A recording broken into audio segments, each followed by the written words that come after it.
Hannibal Lecter. Hannibal Lecter's story starts like a fairy tale that gets swallowed by a war.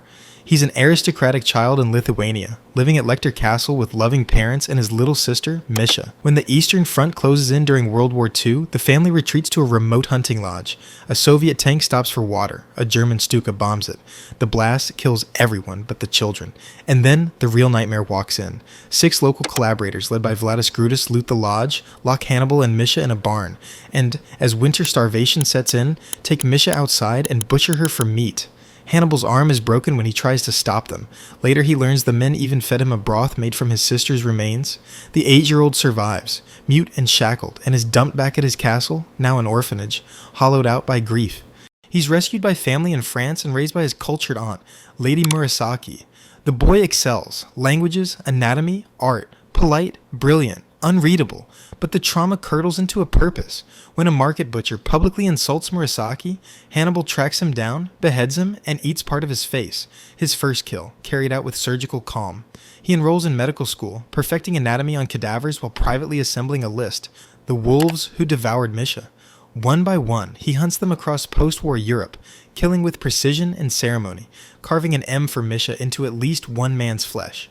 Revenge doesn't heal him, it refines him. The polite mask hardens.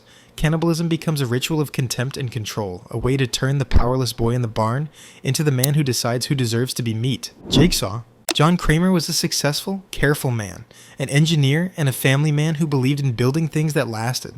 He and his wife Jill ran a recovery clinic for addicts and were planning a child called Gideon. That stability shattered one night when a desperate clinic robbery went wrong. A patient named Cecil Adams forced his way in, and the scuffle resulted in Jill being struck in the stomach and losing the baby. The miscarriage destroyed John's marriage and began a slow, corrosive unraveling of the life he thought he knew. Already wounded by that loss, John's world collapsed further when doctors gave him deadly news: terminal cancer, with later films expanding that into an inoperable condition that included brain involvement. Devastated and hopeless, he tried to end his life by driving his car off a cliff.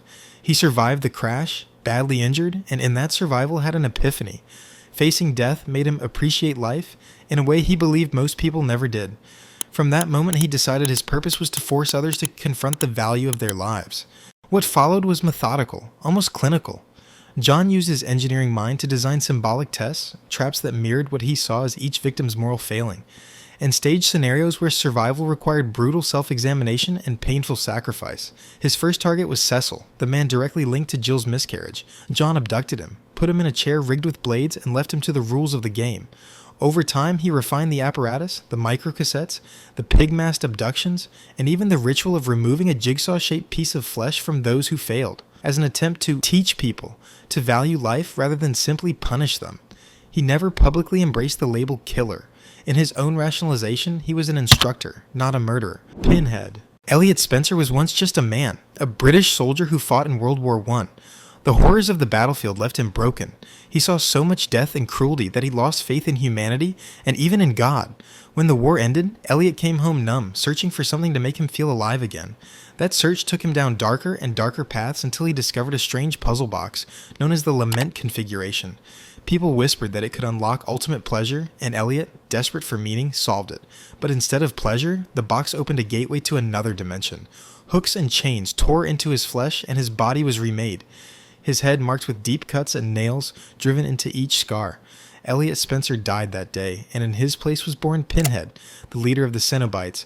He became a kind of dark priest, believing pain and pleasure were the same, and taking souls of those who solved the box.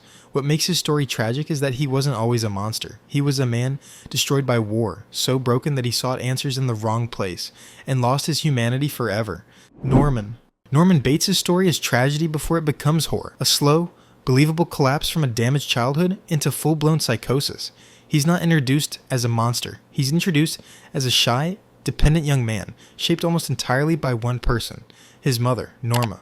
After Norman's father dies, Norma raises him alone, keeping the two of them isolated in a rundown motel.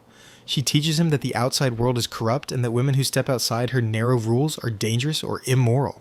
That oppressive, enmeshed upbringing leaves Norman emotionally stunted, terrified of losing the one person who defines his world. The turning point comes when Norma forms a romantic relationship. For Norman, who has been conditioned to believe his mother must never be shared, the relationship feels like betrayal. In a desperate, jealous panic, he reacts violently. In the core versions of the story, the original novel and Hitchcock's film, Norman murders both his mother and her lover. The act itself shatters him. Overwhelmed by guilt and grief, he cannot accept that he has destroyed the only anchor in his life. What follows is the heart of the tragedy.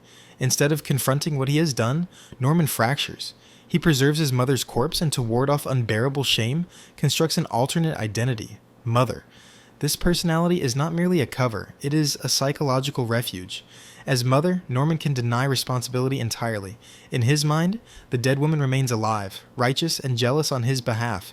The Mother persona enforces the same cruel rules Norma taught in life, but with lethal, unforgiving enforcement.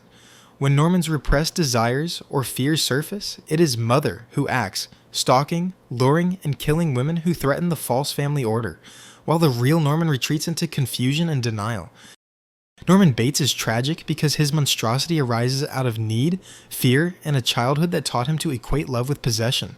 He didn't wake up one day wanting to kill, he was worn down, cornered, and ultimately subsumed by the only identity that felt safe. That loss of self, the boy who preserved his mother in the cellar and let her voice rule him from beyond the grave, is what makes Norman both terrifying and heartbreakingly sad.